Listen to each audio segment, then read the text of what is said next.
Hello, welcome to Chronicle NUFC over on Facebook and on Twitter. Trying something new today. Joined by Mark Douglas. Mark, now the dust has settled over that performance against Southampton, obviously 2-0 defeat.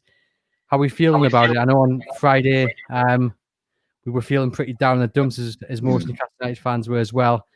What's your feelings on this Sunday morning about how Newcastle performed? Oh, it was a terrible performance. I mean, in terms of where it stands this season, I think it was probably as bad as the Brighton game, but probably worse because we'd seen Newcastle set the standards against Everton. Really, they played in that game. In the manner of the team. I think the manner of the team that we think they can be. I don't think anybody expects them to necessarily be troubling the top 8 this season with the team they've got. But we expect the standards that were set at Everton. The organisation, the hard work, the sort of the attacking panache that they had against Everton at times. It wasn't brilliant against Everton. Let's be honest. The first 45 minutes was poor, but I just didn't see one moment in the Southampton game where they really looked like they were ever going to be in that game. Saints were just a better team. They had more about them. They had an idea. They looked like a team that had spent a year really honing the style, the formation, and the philosophy that Ralph Hasenhüttl has now got there. And I think what really pains you a little bit more about Southampton than does about Everton is that that's not a team that had spent absolute fortunes in the transfer market. It's a team, let's be honest, with a manager who's, I think, pretty progressive, a good manager, a manager, yes, who's been given time, but he's also, you can see the progression there. The problem with Newcastle is that there's 1 week when you can see some progression. So Everton, you felt like, okay, it might not be the front foot football that, that I think Steve Bruce has found himself hammered for the club saying that they were going to be on the front foot. When, against Everton, it looked like they've gone a little bit back to where they were last season. It might not be that for Newcastle, but what is it? Because, for every Everton, there's a Southampton, there's a Brighton, to a lesser extent, there's a Wolves and a Tottenham. I know they got points there, but they were outplayed then as well. And it's difficult to be enthusiastic about where Newcastle United are this season. I know they're 11th. I know they're in the quarterfinals of the League Cup, but too many performances like Friday, too many times we can put it down to they had an off day, or the team didn't turn up or whatever. But sooner or later, you have to start asking, what is the big picture with Newcastle? What is Steve Bruce's consistent plan to get Newcastle United moving forward and progressing as a football club? And I have to be honest that until they start putting together a real string of performances like they did against Everton, it's impossible to tell because keep changing things. Players keep getting moved into different positions, and I just don't see it. I just don't see where they are heading as a football club. They're not going to get relegated this season, I don't think, but they have to play much better than they did on Friday for us to feel like they're moving forward.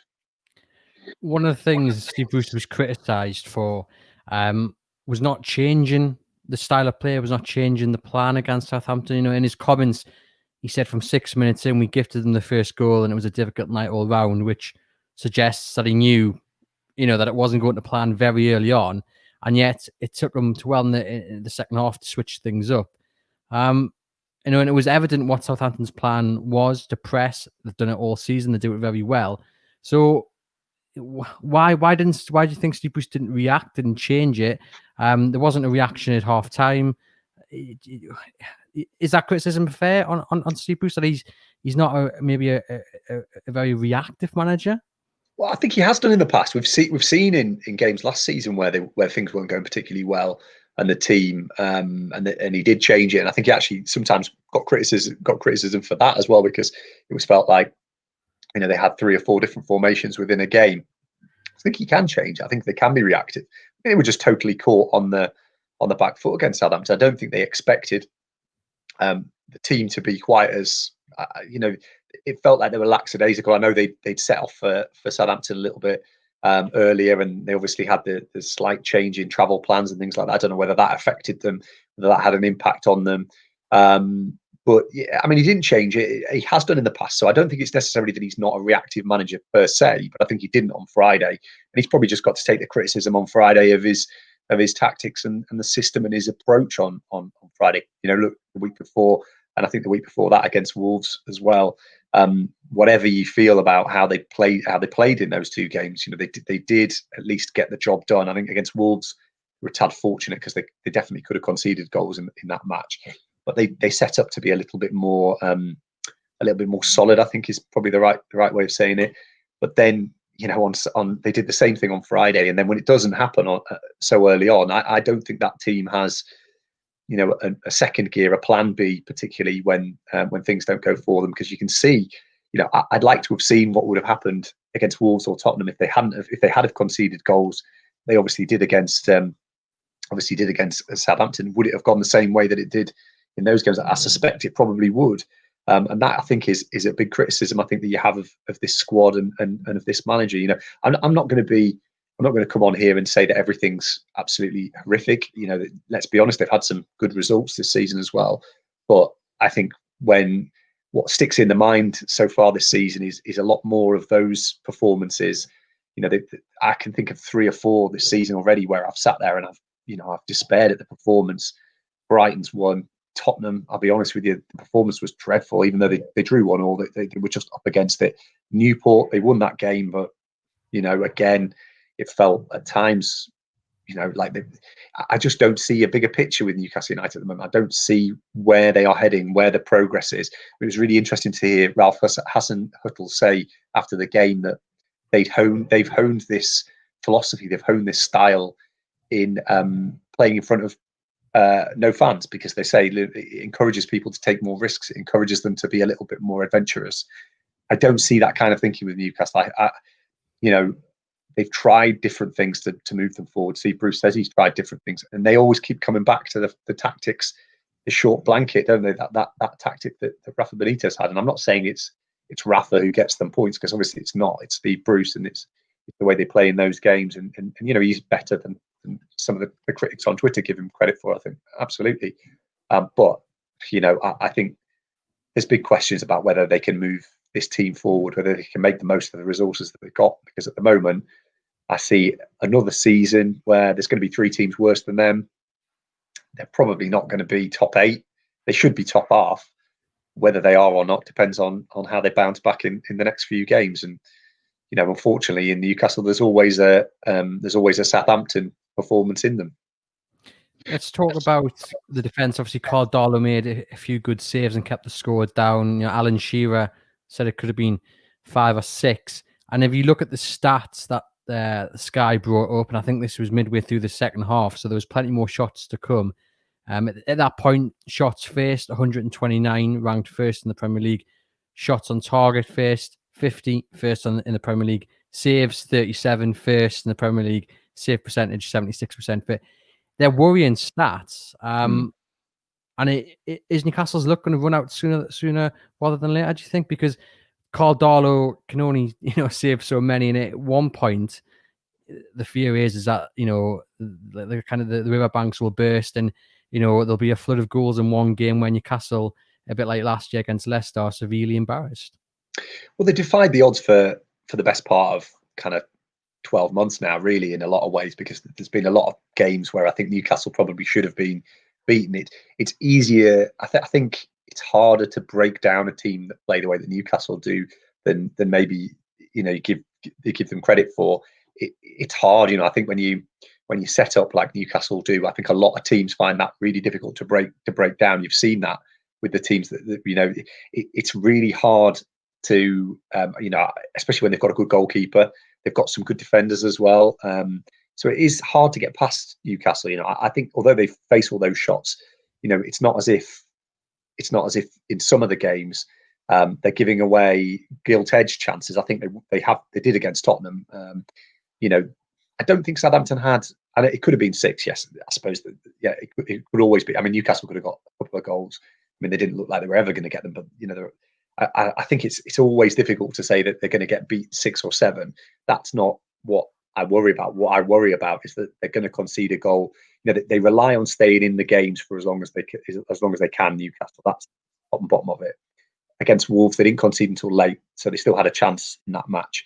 Against Southampton on Friday, they conceded early. never ever looked like they were going to get back in the game. That's the problem. If you concede those chances and you concede them early, you're going to find yourself in a much harder position to try and rescue points. I just feel it's unsustainable. I know, but I felt like that for 12 months. How they beat Chelsea last season, for example. That still ranks for me as one of the most improbable wins I've ever seen Newcastle United pull off. They were just absolutely up against it from the start.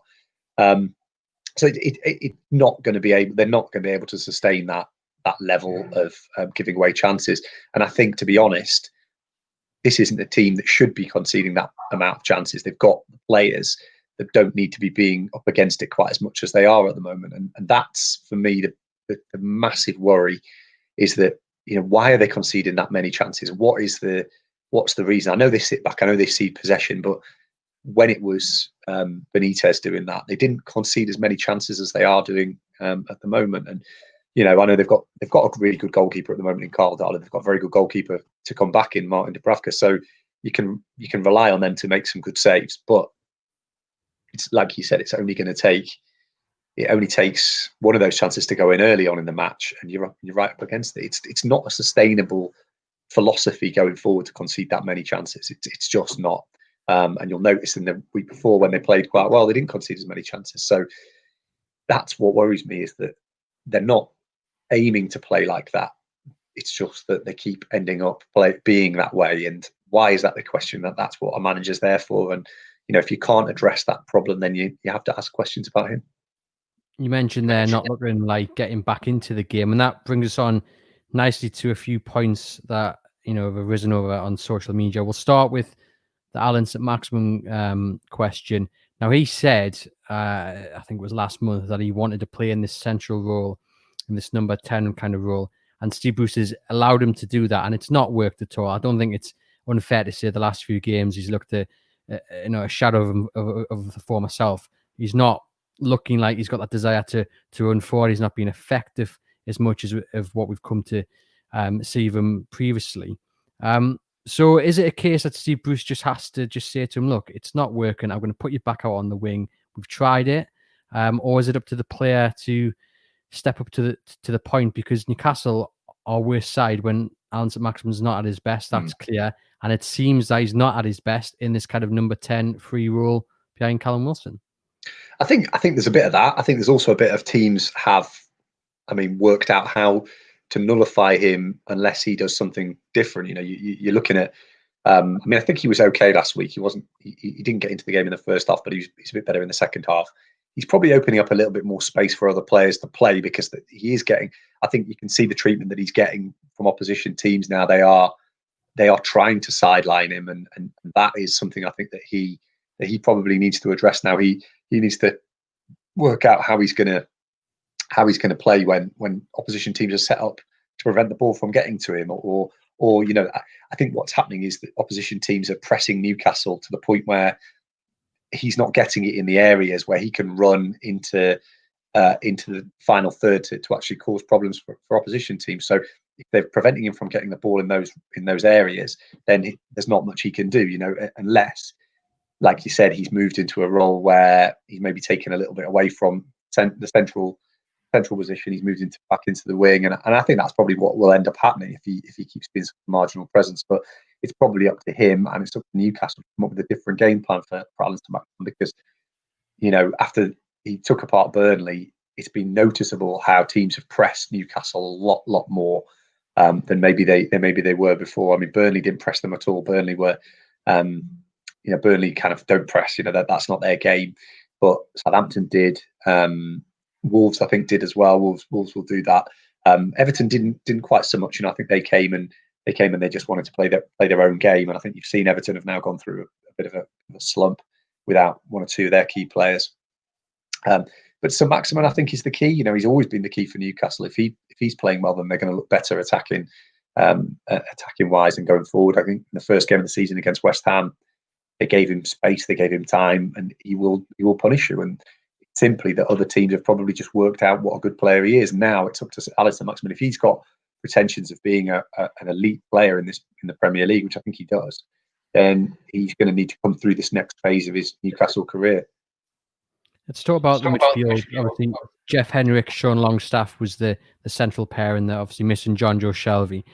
I think many people, when John Joe Shelby got injured, were maybe, I don't know if excited is the wrong word, but they were intrigued to see who would replace him. They were maybe a bit excited to see Sean Longstaff, maybe Matty Longstaff get the chance to impress.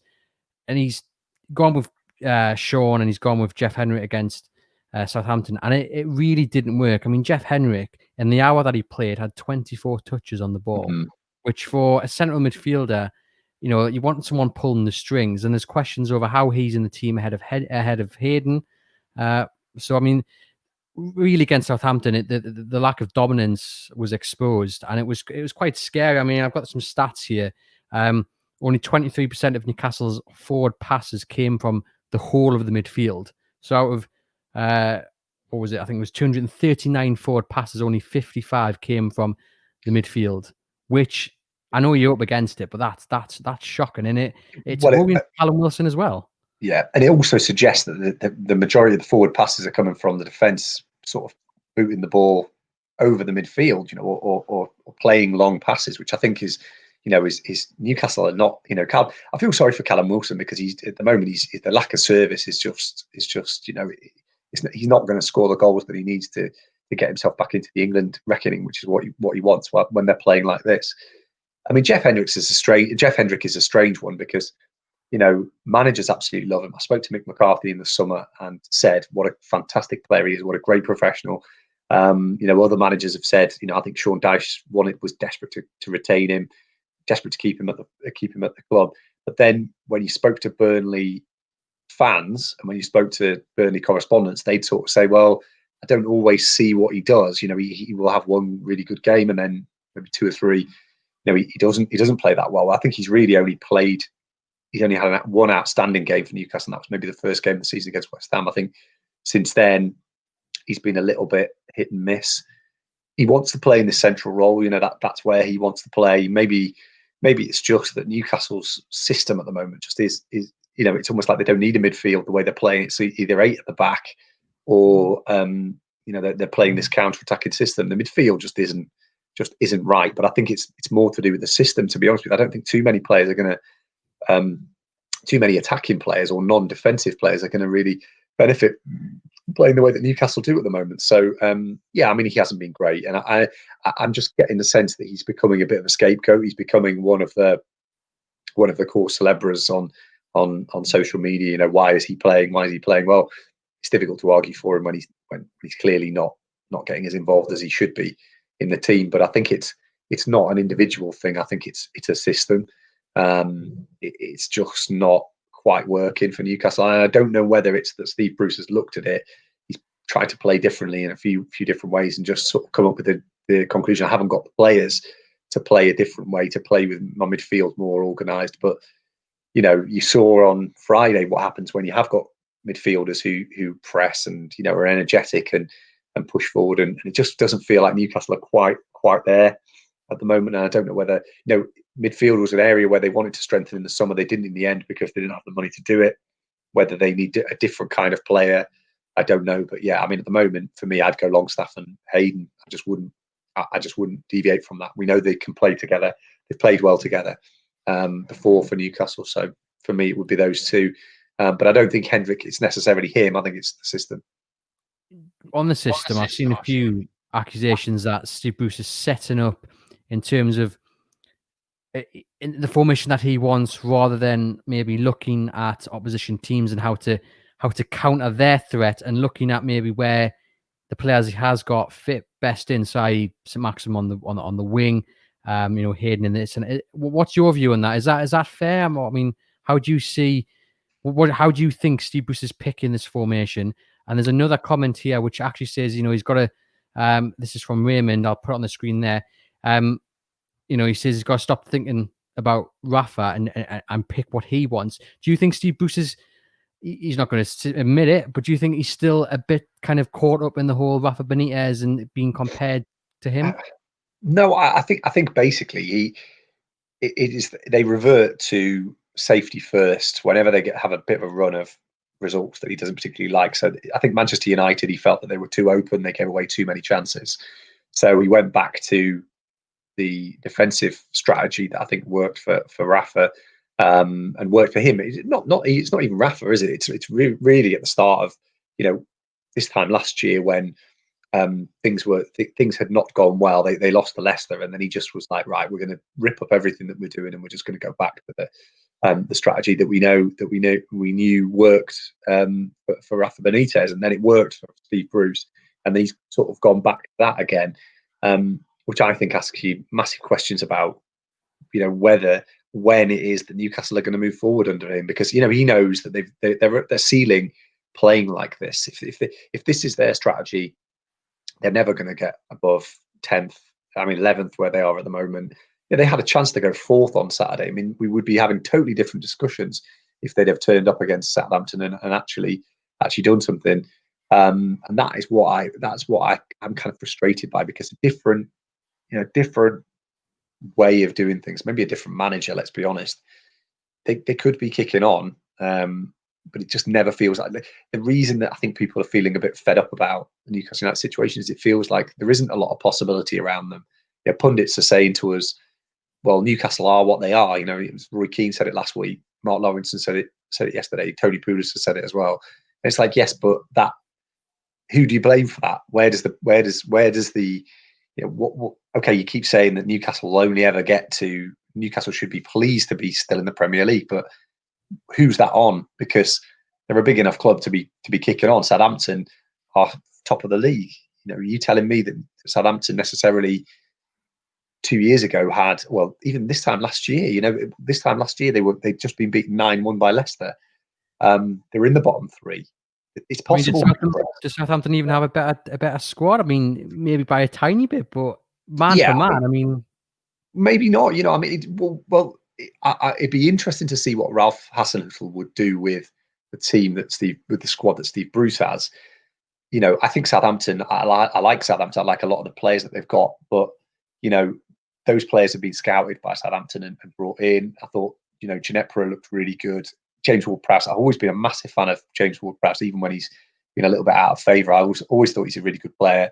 Should be in the England team. I do like him. Like Sophia Walcott. Well, if he'd have come to Newcastle, and there was some speculation, a lot of Newcastle fans were saying, "Oh, we don't want Theo Walcott here. He's finished. This, that, and the other." But look at him on Friday; he was absolutely outstanding. It's not just about resources. It is also about coaching.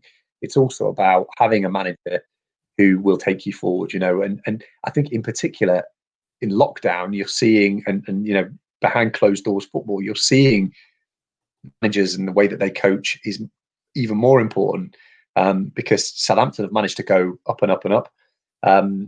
Newcastle have kind of stayed where they are. I mean, some teams have got worse, so it's not that Steve Bruce is the worst manager in the Premier League. I really don't believe that. Some teams have got worse. Some teams are struggling.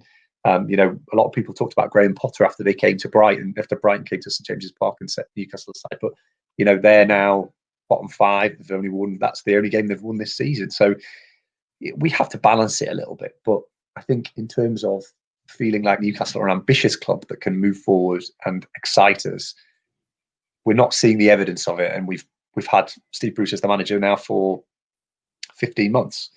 So maybe maybe other pundits are sitting there saying, well, what are you complaining about? It's like, well, actually, it's surely for football fans' prerogative to want their team to progress. You don't just want to be in the same situation every year. And he has had a bit of money to spend this summer, and he's got some good players in. So they should be doing a little bit. They should at least be sort of doing a little bit more than they're doing. I mean, I can't think of too many games this season where they've been really enthralling to watch. Maybe the opening game of the season was good. Burnley, they were pretty good. Everton, they were good. That's 3 games. It's it shows that there's something there, doesn't it? And not building on it. What did you make of Fabian Schär's comments? And he spoke to NUFC TV after the game. I'll read them out. He was asked, what kind of went wrong. He said everyone had I'm just going to say a beep game, to be honest. And we can't continue like this. We had a good game against Everton, and then we start a game like this. For 90 minutes, we didn't do enough, losing the ball early and not solid enough. We knew their strengths is to press high, and we knew what we shouldn't do. I mean, brutal, yes.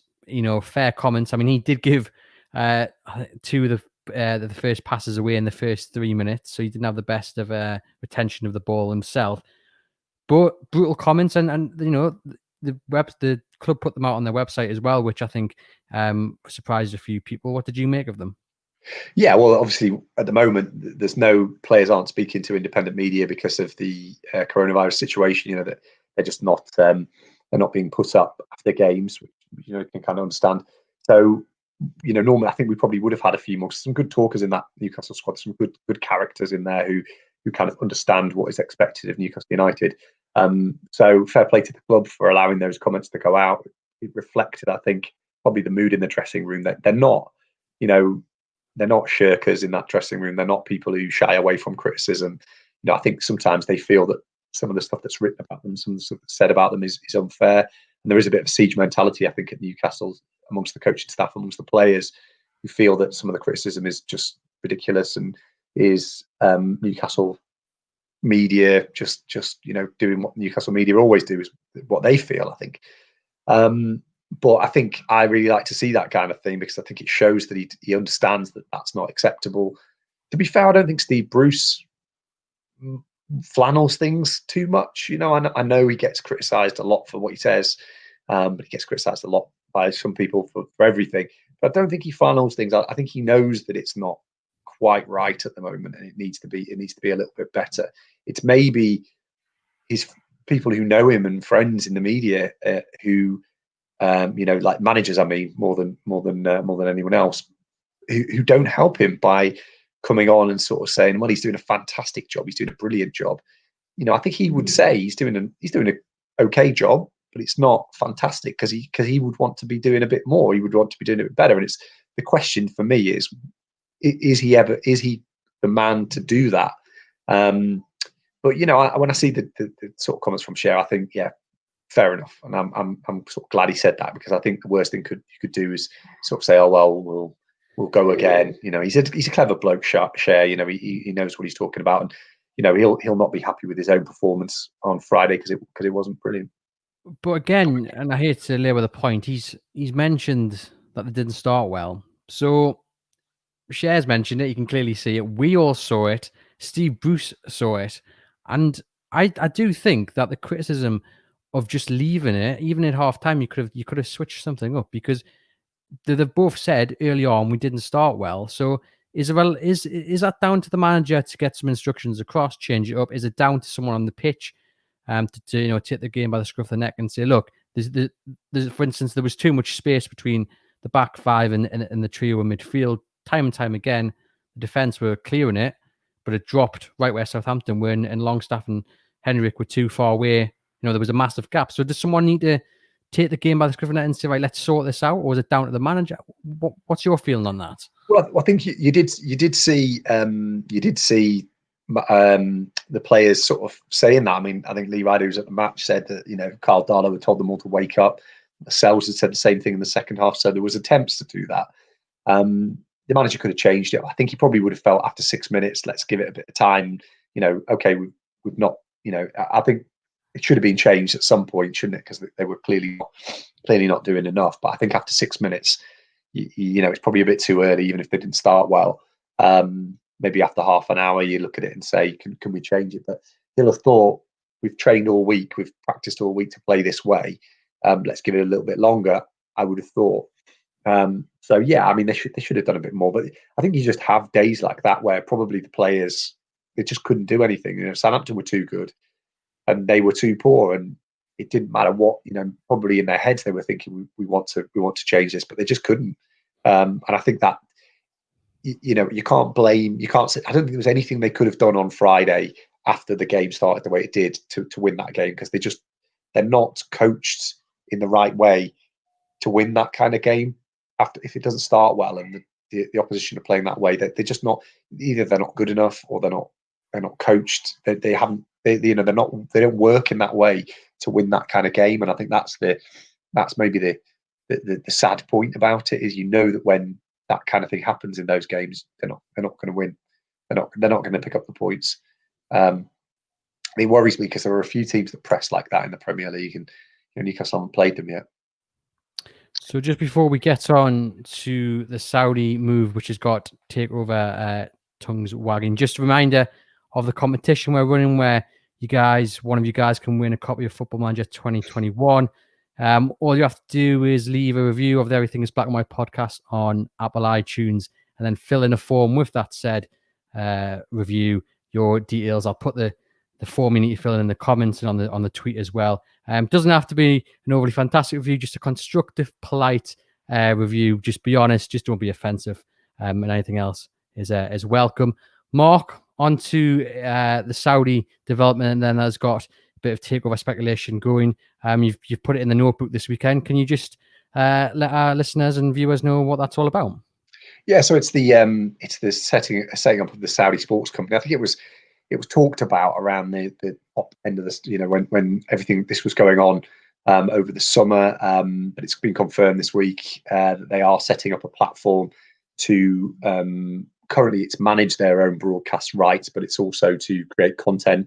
And I think in the future it will be to bid for major sporting rights as well. So that will include the Premier League, I think, is the intention at one point, which obviously will put the cat amongst the pigeons if that in 2 years' time, when the MENA, the Middle East and North America rights, Northern Africa rights come up, and the Saudis put a bid in for that, then that will certainly set the cat amongst the pigeons, considering their how they've dealt with the Newcastle United takeover as well. But we're a long way away from that, because at the moment, I think the Saudis don't want to bid for rights that could be in countries other than their own. So they're, I think, looking to unbundle the rights, I think is the correct phrase, to make it so they can bid for Saudi only rights, because that's what they want to do. Now, the Premier League have kind of resisted that all along, but that was before COVID, before sort of the money went out of football a little bit.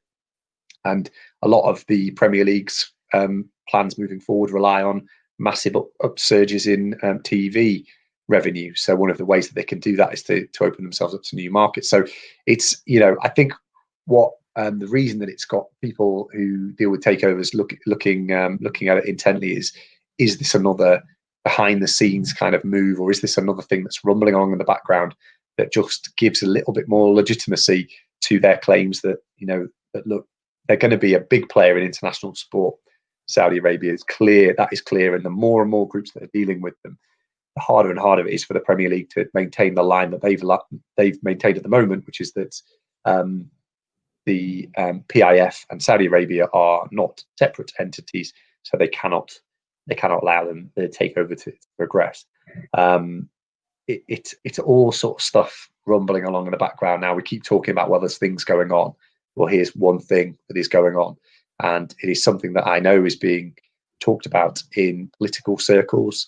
That these kind of things are happening, and it will put the Premier League in a difficult position if they think that they need TV rights to keep going and keep the club sweet, and especially with all the Project Big Picture stuff happening in the background as well. It's they're in a difficult position at the moment. They're certainly not in the same position of presumed strength that they were in April, and I wonder whether that's one of the paths that the people behind this bid sort of see, is that the Premier League's resolve will weaken over time, and it may be that they feel that they get to a point where there's an optimal level of willing from the consortium, and maybe some form of backing down from the Premier League. Now, I haven't necessarily seen that yet, but that's certainly what they hope. And obviously, this move is another move in the right direction. Or certainly, I mean, they kind of mentioned it in the summer, but this is sort of confirmation that it's happening. The sports minister for Saudi Arabia mentions earlier this week, he was obviously the focus was on the Formula One heading back to Saudi Arabia, but he was asked about the Newcastle United takeover by the BBC. He said, "It's a shame it didn't go through, but we say here that there's always a reason for things happening or not, and we look forward to better opportunities, hopefully, in the future." Of course, there was disappointment that the deal did not go through. I'm not really sure what went wrong, what the discussions were about. Is that significant? Because it's kind of the first time to my memory that they've actually on record addressed it. I mean, you might correct us, and people watching and listening might do, but I can't remember a high official actually saying, from the Saudi government saying, yeah, there was something there This is what happened or did not happen in the end. Yeah. Well, of course, it's a weird one, isn't it? Because obviously him talking about it is one thing, but the argument was always that the PIF and the state were separate entities. So it wouldn't have been the Saudi state who were taking over the football club. It would have been the sovereign wealth fund. So, I suppose you can read it one of two ways. It doesn't exactly suggest that there is a massive degree of separation there if the Saudi sports minister is talking about it. But obviously they would have had, it would have been a big thing for Saudi Arabia if they had been allowed to take over Newcastle United. I think, it's clear that for me at the moment, so the noises around PIF are that I think the Saudi people feel pretty annoyed about the fact that it's not gone through.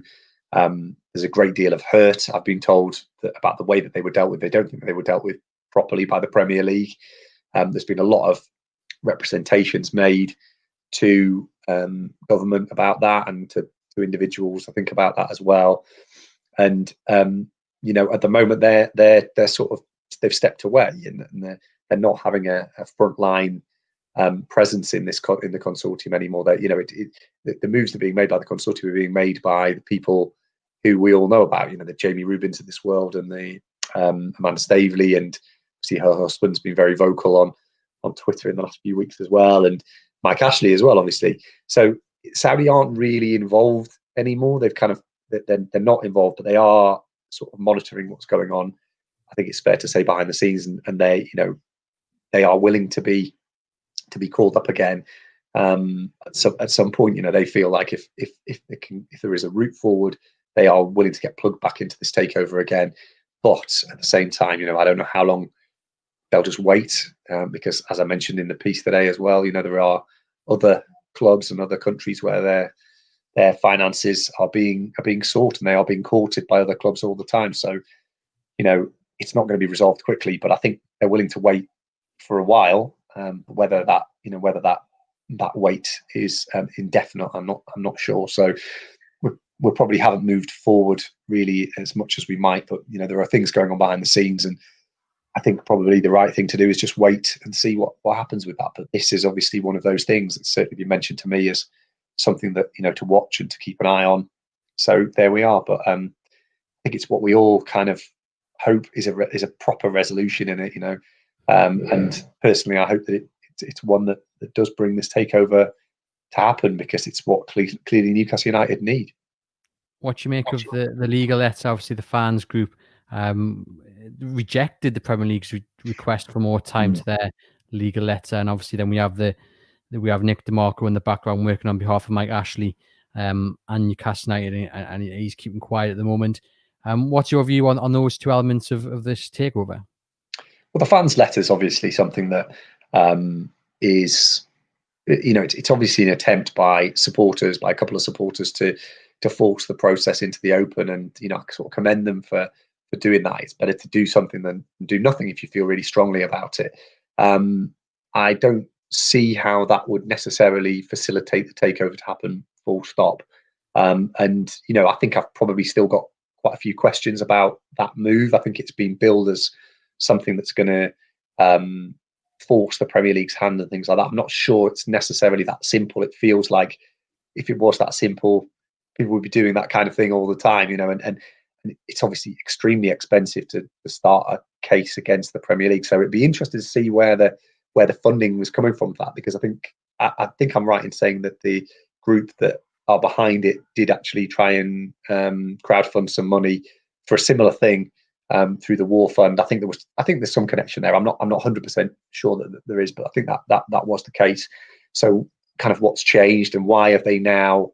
There's some interesting connections there, isn't there? Obviously when this was all broken, then all the people in the consortium tweeting about it, which I don't like that kind of thing, because I think the less sort of mystique and mystical stuff behind this is, when you get people tweeting things and sort of putting question marks and saying this is really interesting or something like that, or these are the greatest fans in the world. It's like, well, can you tell me why you can't do this? What if it's something that is so important to this and will help the takeover? Why aren't you doing it? Why aren't there why are the people who are involved with the consortium not getting more involved? For example, with the the trust, why aren't they working more hand in glove with the trust? Because that's the voice of supporters. Whether people might have individual feelings on the trust or not, but why they are the biggest voice of the fans. They are democratically elected fan supportable. So it's a strange one, but I commend them totally for doing what they're doing. Where it ends, I'm not sure. I've seen various different things. I'm not aware. I think probably like everybody, the legal ramifications of this, I'm not 100% sure about. But it looks to me as if they need to work with the Premier League rather than force their hand to be open about this, because the Premier League said they need more time to respond, and they've sort of dismissed that out of hand. So, are they just going to go straight to the point of taking the legal action? If they are, then it's going to be really interesting to see where that ends, and whether we're going to get to any point where there's a bit more clarity and a bit more openness about what's actually happened. But I don't really think. I think that it's commendable what they're doing. They're trying to get some answers, and I think that's what we all need, because while the Premier League have given their answers, do we 100% take them as the be all and end all? Well, I'm not sure. I think they've given their verdict, they've given their side of it, but I'm not entirely sure. That I think that probably the truth of the matter is somewhere in between what the consortium say and what the Premier League say. So that's fine. I think Nick DeMarco's side of it, I think that's just going to happen in quiet. They'll be looking through whether there's a case to answer. And again, although I think he's obviously somebody who is not shy of coming forward, Nick DeMarco.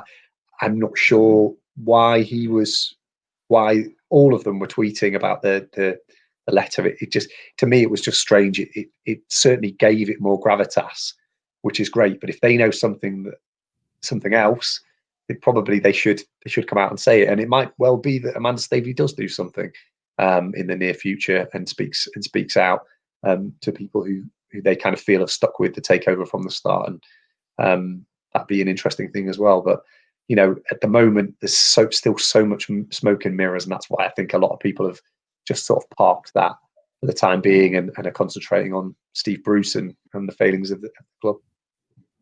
Obviously, Nick DeMarco again proving his worth with a case for Sheffield Wednesday. So I mean, there was a tweet that he put out, and the backstory to that. So it proves that he's very good at his job, which we already knew.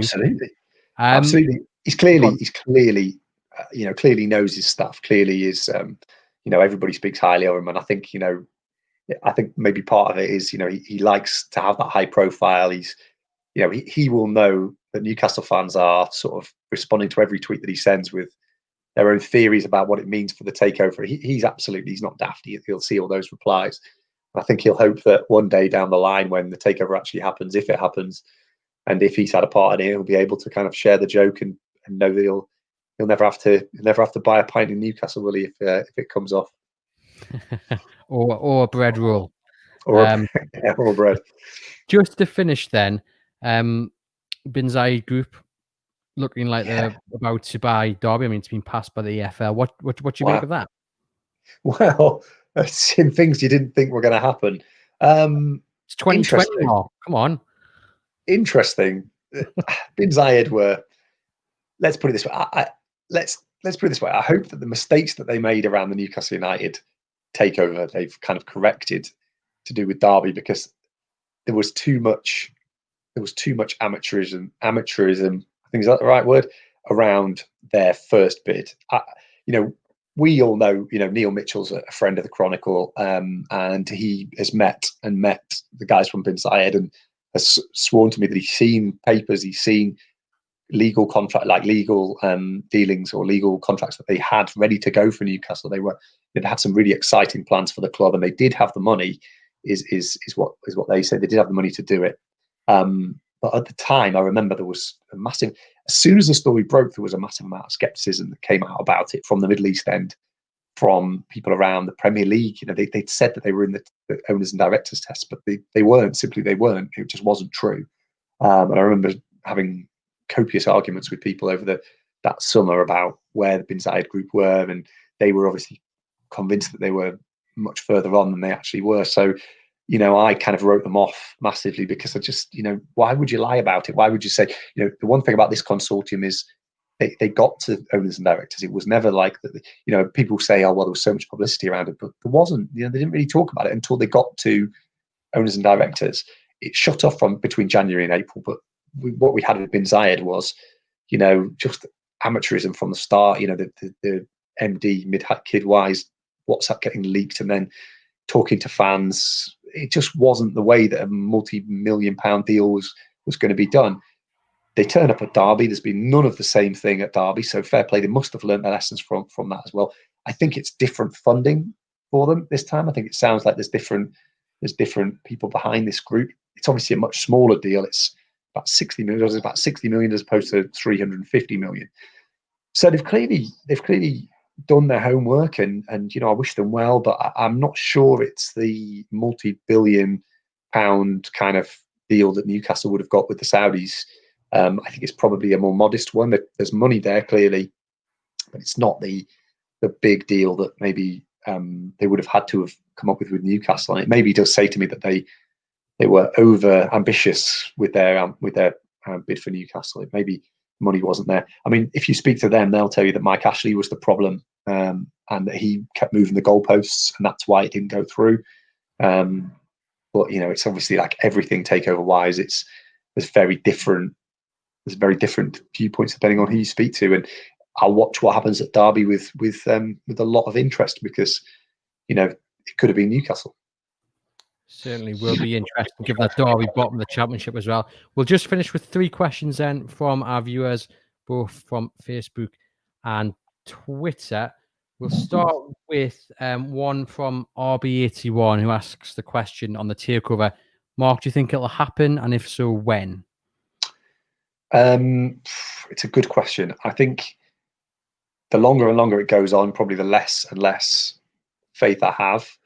I think it's got to happen by the end of the season. I think there'll be another flurry of publicity around it around December, maybe just before the January transfer window, because I think they will try and revive it. I think the consortium know that they need to keep PIF on board, and if they're going to do that, then they need to do it quickly. It's not quickly, I think it's the wrong word, but they need to do it sooner rather than later, because they're not going to sit around for a year or 2 years, you know. So I think watch out for things in December. I think it'll all will be more talk in December. So it could be that, you know, the new year and those kind of things are things to watch. I think, you know, Luke Edwards said it, didn't he, in the podcast that we had the other week, that, you know, he could see the noise is starting again sooner rather than later. So that could well be a thing. Do I think it'll happen? I think it's still in the balance. It's definitely not over. But whether it's getting any closer or not, I'm not too sure. There might have to be some form of a change in the consortium to maybe get it through. I was interested, you know, the fact that Jamie Rubin left his post at QPR. I still feel there might be a little bit more to that than meets the eye, but we'll see. And maybe in 6-7 months' time, we'll be sitting here and saying, yeah, we were right. There was something in that. Mike Elliott asks, Mark, do you think Newcastle will stave off relegation this season, or are they going to go down? He's not feeling too confident. He says, I think we are going down if there's no change as soon as possible. What do you think? I don't think they'll go. No, I don't think they'll go down, because I think you look at the teams down there, and they've got, you know, Newcastle have beaten West Ham. They've beaten Burnley. You know, they're a better team, I think, than those teams right at the bottom. I don't think they'll go down now. I think, but it's going to be a up and down season unless something changes, and they'll probably finish 11th, 12th, 13th, which is where they've been the last few years. And just finally, a word on Callum Wilson. Obviously, he's going to have a hamstring injury, but if it proves to be a serious one, then it's going to be a scary return to Premier League football for Newcastle in a couple of weeks' time. Yeah, I think you've got to say he's going to be a doubt for the game against Chelsea, because if it's, you know, any kind of hamstring injury, you're just not going to take the risk. I know he's obviously got a week. He's got 2 weeks, hasn't he, before the international break, but he's got to be a major doubt for the Chelsea game, and I would think that Newcastle just won't want to risk him at all. You know, those kind of things can take 3 or 4 weeks to to heal or to get 100% better. I mean, we really hope that he isn't. Because Dwight Gale's not back until December, so that would be maybe one place where you could have gone instead. I mean, they've got Andy Carroll, but again, he hasn't played a lot of football. I don't think he's looked brilliant this season either, Andy Carroll. I think he was okay at the start, but he's really not been involved at all last few weeks. He wasn't great against Newport, which was his last start. So that's a worry. It may be that you end up playing St Maximin as the kind of false number 9, and that'll be an interesting one. But they'll have to find a different way of scoring goals if Callum Wilson is injured. They'll have to find that different way, and if they do, then then fair play to them. But there's not a lot of attacking options in that team, is there? You probably end up having to play Sean Longstaff through the middle or something like that. We did say they needed a second striker in the summer, and we were told, no, we're well stocked enough. Well, we might be about to find out. Indeed. Mark, thank you for joining us. To those listening and watching, thank you very much for tuning in. Please remember to like and subscribe to the podcast. Keep safe out there and head over to chroniclelive.co.uk where we'll keep you up to date with all the latest Newcastle United news. Thank you once again.